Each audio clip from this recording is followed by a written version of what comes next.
So my book folding video has proved way more popular than I could have ever expected. Thanks to all of you that watched, and especially to those that commented and asked for this video.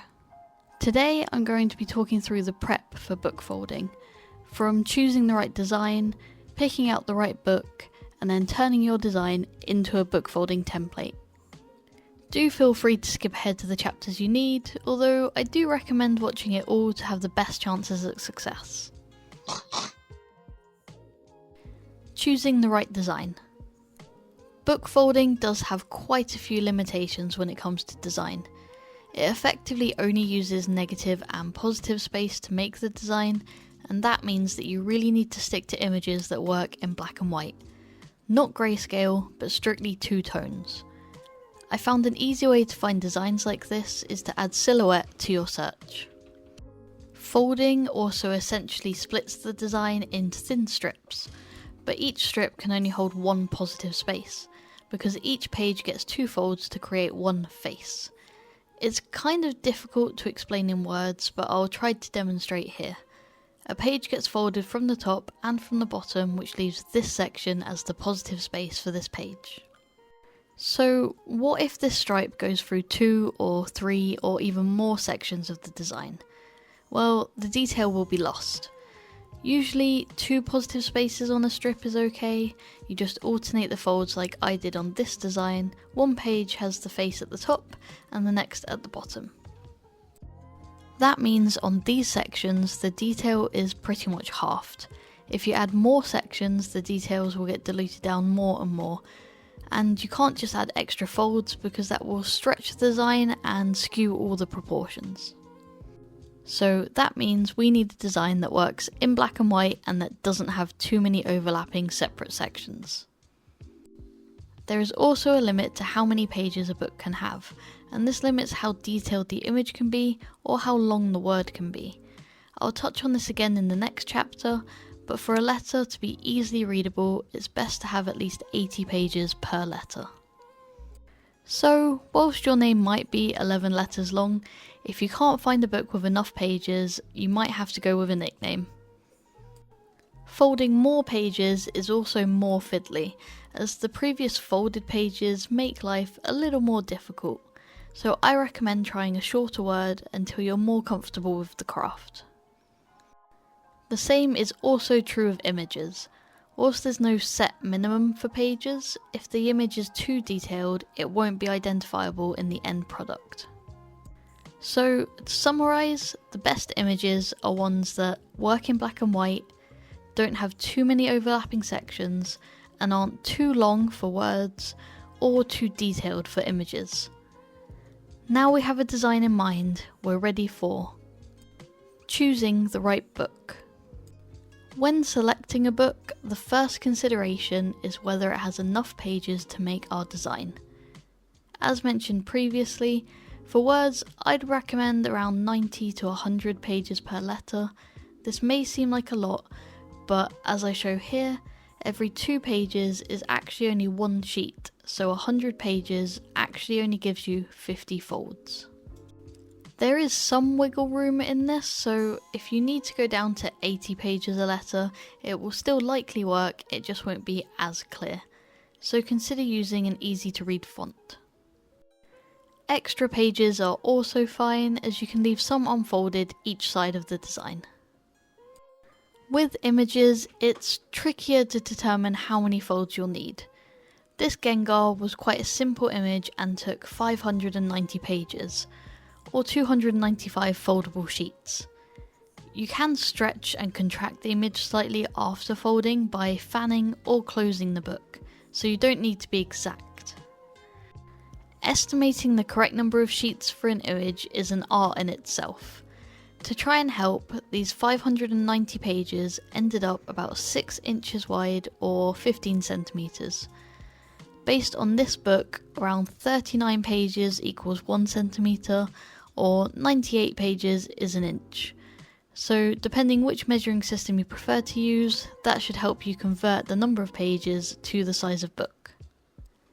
You might need to scale the image you've picked based on the height of the book to work out how wide the end design should be.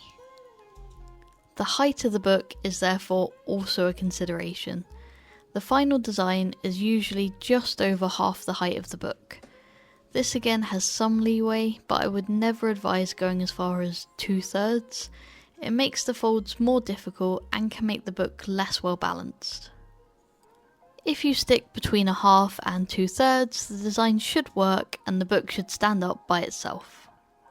Now, this one might seem obvious, but it really needs to be a hardback book. It provides a lot more structure and is the only way that the book can stand up by itself. I've personally never tried a softcover book. There are ways to add cardboard to strengthen it, but from what I've seen and read, soft covers are less durable and will make the craft more fiddly. Hardcovers do tend to cost more, which takes me on to my next consideration: cost. I tend to source my books from charity shops or car boot sales. Second-hand books are really affordable and I like the idea of breathing new life into pre-loved items. You may want to use a specific book which has meaning for you or the person you're gifting to, which can make it extra special. But if you want to keep this cheap and still have that personal touch, you can get any book from a charity shop and make a personalised cover. If you're interested in how I make those, let me know in the comments and I'll make a tutorial video.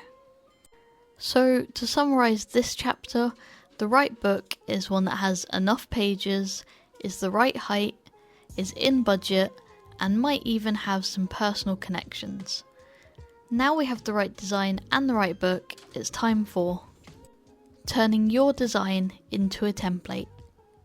Now, you can do this manually, but I do not recommend it. Scale your image to be the number of millimeters wide as the number of sheets, or pages divided by 2, and then manually draw on a stripe every other millimeter. It's quite likely that the pattern will go over a few pages, but that's fine as long as you can keep track of where you are when you're folding.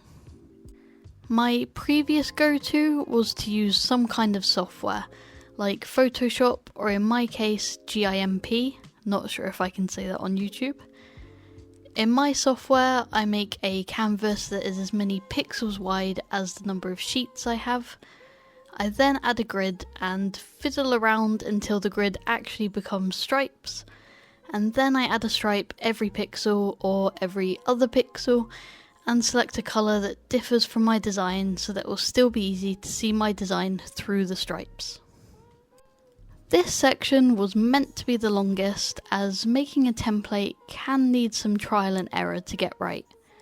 I did plan into going into more detail here, but as I was making this video, I found this website.